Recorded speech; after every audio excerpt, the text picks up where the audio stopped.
எரேமியா 9:3 கவனிங்க. அவர்கள் பொய்யை பிரயோகிக்கத்தக்க தங்கள் நாவாகிய வில்லை வளைக்கிறார்கள். நாவாகிய வில்ல நாக்க வளைச்சு வளைச்சு பேசுவாங்களாம்ங்க. அவர்கள் இந்த தேசத்திலே பலத்து கொள்வது சத்தியத்துக்காக அல்ல. பாத்தீங்களா? யாராவது கேட்குறீங்களா, ஆண்டவரே எனக்கு ஒரு நல்ல வேலை தாங்க, சத்தியத்துக்காக நடப்பேன், நான் உறுதியாக இயேசுக்காக நிற்பேன், நான் இயேசுவின் பிள்ளைன்னு தைரியமாக நிற்பேன் கேட்குறீங்களா? ஆனால் ஆண்டவர் சொல்கிறார், அவங்க பலக்கிறதுக்கு விரும்புகிறாங்க, ஆனால் அவங்க பலக்கிறது எதுக்காக இல்லை, அது வேறு எதுக்கோ வலிக்கும். ஆண்டவருக்கு சத்தியத்துக்காக பலக்கணுங்க, சத்தியத்துக்கு நிற்கிறதுக்காக சபையை கட்டணும். ஒரு ஆமேன்னு சொல்லுங்கள். சத்தியத்துக்காக நிற்கிறதுக்காக குடும்பம் வளரணும், சத்தியத்துக்காக நிற்கிறதுக்காக எல்லாம் பெருகணும், சத்தியத்துக்காக நிற்கிறதுக்காக வேலை கிடைக்கணும். சத்தமாக ஒரு ஆமேன்னு சொல்லுங்கள். அதுக்கு தான் கேட்கணும். நான் வாழ்கிறது எனக்காக இல்லை, அவர்கள் வளர்க்கிறார்கள், ஆனால் சத்தியத்துக்காக அல்ல. பொல்லாப்பிலிருந்து பொல்லாப்புக்கு நடந்தேறுகிறார்கள், என்னையோ அறியாதிருக்கிறார்கள் என்று கர்த்தர் சொல்லுகிறார். உங்களை பார்த்து இப்படி சொல்லிடக்கூடாது ஆண்டவர். ஆமாம், நான் இதிலேருந்து இந்த சபையில் பார்த்துட்டேன், ஏழையாக இருக்கிறவரை அள்ளி அள்ளி கொடுக்குறான்.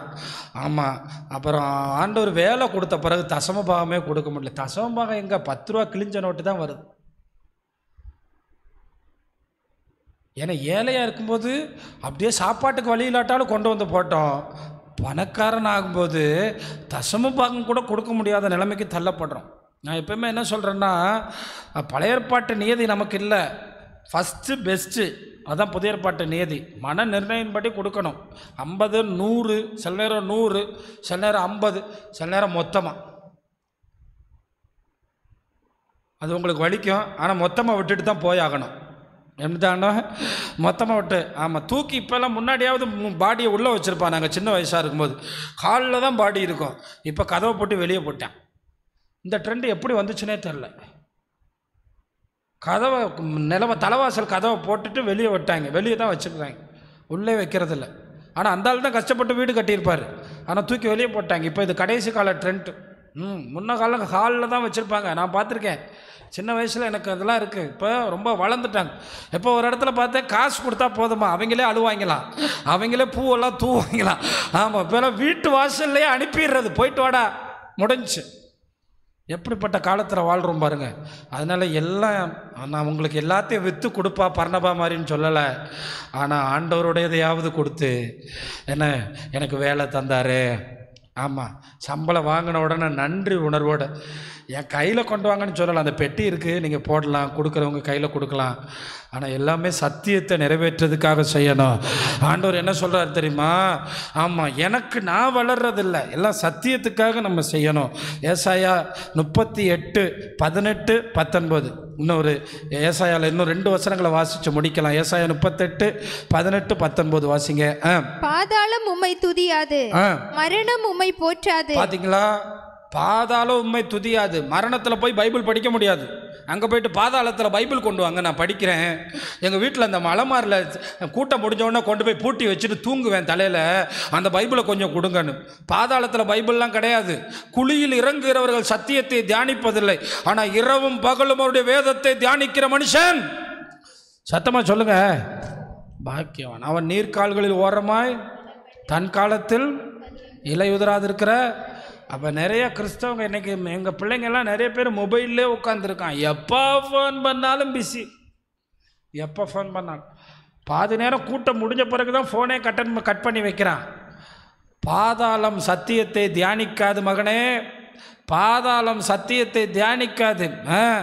சத்தியத்தின்படி வாழ்கிறதுக்கு பாதாளத்தில் இடம் இல்லை. ஒன்று மட்டும் சொல்லி முடிக்கிறேன். இயேசுநாதர் மரித்து பாதாளத்துக்கு போனாரா? ஆபிரகாம் ஓடி வரல, ஈசாக்கு ஓடி வரல, யாக்கோபு ஓடி வரல, எல்லாரும் அங்கே தான் இருந்தாங்க. ஆனால் ஓடி வந்தது நோவா காலத்தில் செத்து போன ஆத்துமாக்கள், நோவா பிரசங்கத்தை கேட்டு மனம் திரும்பாத ஆத்துமாக்கள். எல்லோரும் எச்சரிப்பாக இருந்துக்கிறங்க. உயிர் இருக்கிற வரை தான் கிருபை. உயிர் போச்சுன்னா கிருபைக்கு வாய்ப்பே இல்லை. இந்த உடம்புல உயிர் இருக்கிற வரை தான் வசனத்துக்காக வாழ முடியும். அது எத்தனை வருஷம் வாழ்கிறோமோ தெரியாது, இருக்கிற வரை தான் வாழ முடியும். அங்கே பாதாளத்தில் போயிட்டு இயேசுக்காக வாழ்ந்துருக்கலாமே, இயேசுக்காக நின்றுருக்கலாமே, இயேசுக்காக வைராக்கியமாக இருந்திருக்கலாமே, முடியாது. இந்த லாஸ்ட் டைம் தேவன் நமக்கு கொடுக்குற நல்ல டைம். இப்போ தான் நம்ம வாழ்ந்தாகணும், இப்போ தான் நின்றாகணும், இப்போ தான் நம்ம ஆண்டவருக்காக பேசி ஆகணும், இப்போ தான் வைராக்கியமாக நின்றாகணும். 4 பேர் பகை கேட்டோம், பரலோகம் வரவே இருக்கும். அடுத்த வசனத்தை வாசிங்க.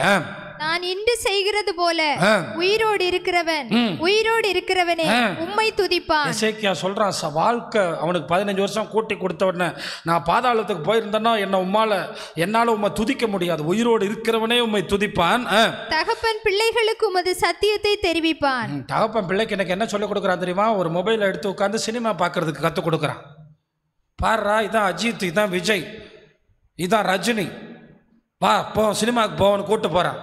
ஆனால் ஆண்டவருடைய தகப்பன் எப்படி இருப்பான் தெரியுமா?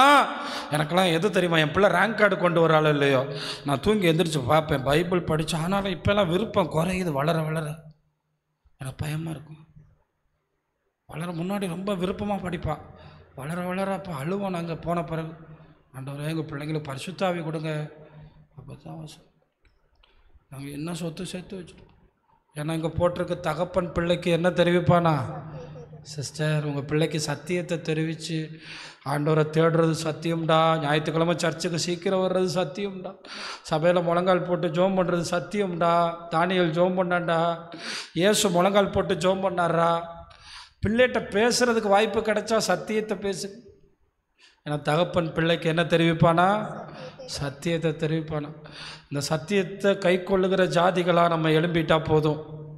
எழும்பிட்டோன்னா இந்த உலகத்தில் எவ்வளோ கஷ்டத்தோடு நம்ம இருந்தாலும், லாசரு போல் இருந்தாலும், எவ்வளோ நெருக்கத்தோடு நம்ம இருந்தாலும், நிச்சயமாக பரலோகம் நமக்கு வெகுமதிகளை தந்து கொண்டே இருக்கும். கிருபை உங்களை சந்திக்கும். அல்லேலூயா. நம்ம